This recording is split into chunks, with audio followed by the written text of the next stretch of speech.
السلام عليكم متابعي القناة، اش اخباركم؟ صحتكم لاباس؟ نتمنى تكونوا بخير وعلى خير وباحسن الظروف ان شاء الله.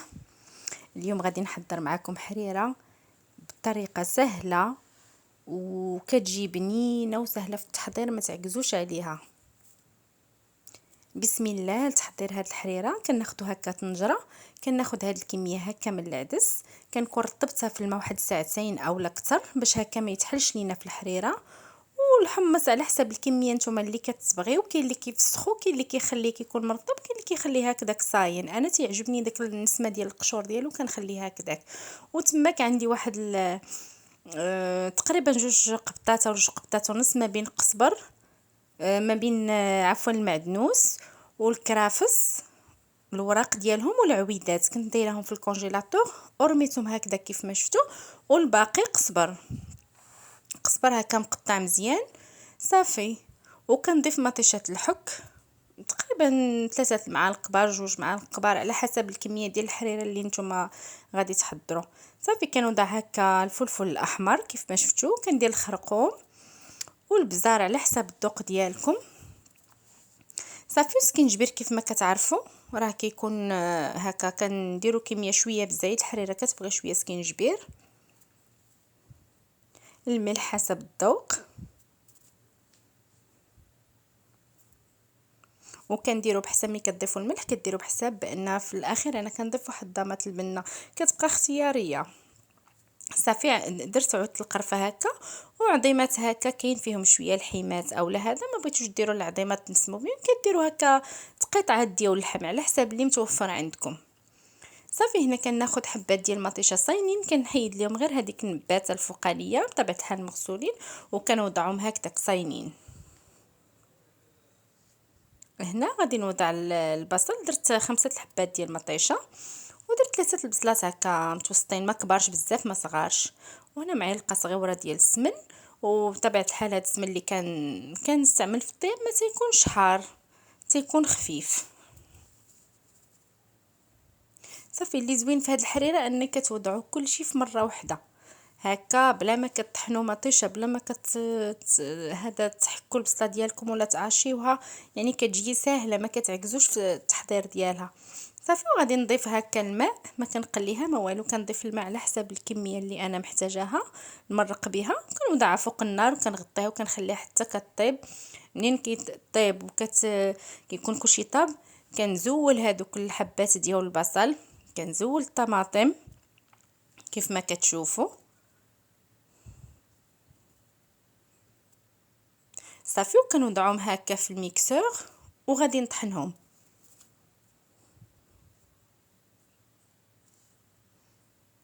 صافي ملي كطحنوا هذيك البصله ومطيشه كتضيفوها هكذا كتعاود ترجعوها للطنجره.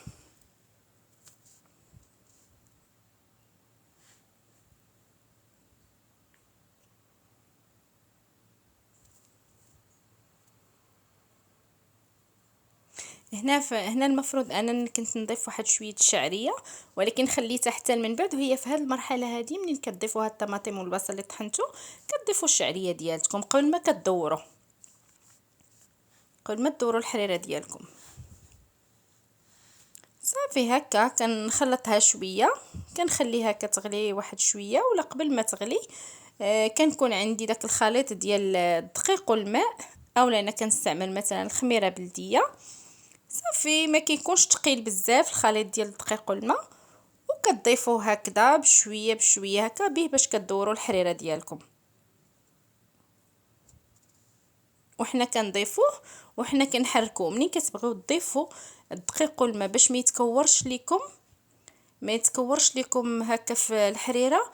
كتكونوا الحريره ضفتوا لها واحد شويه الماء بارد قبل، بحال ما كتخليوهاش كتغلي وانتم كتضيفوا وكتحركوا في نفس الوقت هكا باش ما يتكورش وسط الحريره. صافي هنا كنضيف واحد شويه ديال الشعريه، انا كنضيف شعريه رقيقه وكيبقى على حسب الرغبه ديالكم. صافي كنضيف واحد الكميه قليله كنحرك هكا حتى كيطيب لي داك الخليط ديال الدقيق والماء اولا الخميره بلديه اللي على حسب اللي عندكم واللي كتبغيو. وغنضيف واحد ضامه البنه غنمي، كتبقى اختياريه اللي ما بغاهاش ما يضيفهاش. كنخليها كتغلي واحد شويه بين ما كيطيب كلشي مزيان، ومره هكذا مع التحراك، مره كنحرك. هنايا كناخذوا واحد حبه اولا جوج حبات ديال البيض على حساب نتوما، على حساب اللي بغيتو، على حساب الحريره شحال الكميه اللي حضرتو. صافي كنضربهم هكذا وكنضيفهم للطنجره وانا كنحرك في نفس الوقت. صافي البيض كيكون في اخر مرحله بعد ما طاب كل شيء، كيكون في اخر مرحله. وغنزيد شويه ديال السمن في الاخير، كتبقى ديك النسمه ديالته واحد شويه. وبطبيعه الحال كيف ما قلت لكم هذا السمن ما تيكونش حار، تيكون خفيف.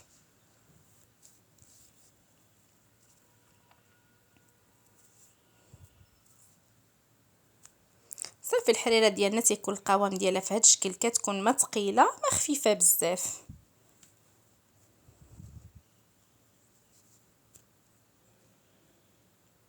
صافي في الاخير منين كانت تقريبا تقدروا كتطفيو عليها وكتضيفوا هكا واحد الكميه من القزبر مقطع، كيعطيها واحد النسمه زوينه في الاخير.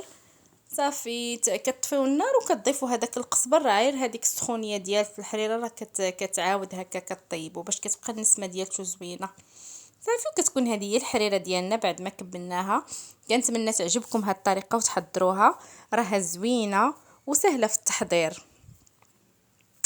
الا عجبتكم لا فيديو ما تنساونيش من لايك، ما تنساونيش من اشتراك بالقناه فضلا وليس امرا. خليت لكم الراحه والى فيديو قادم ان شاء الله.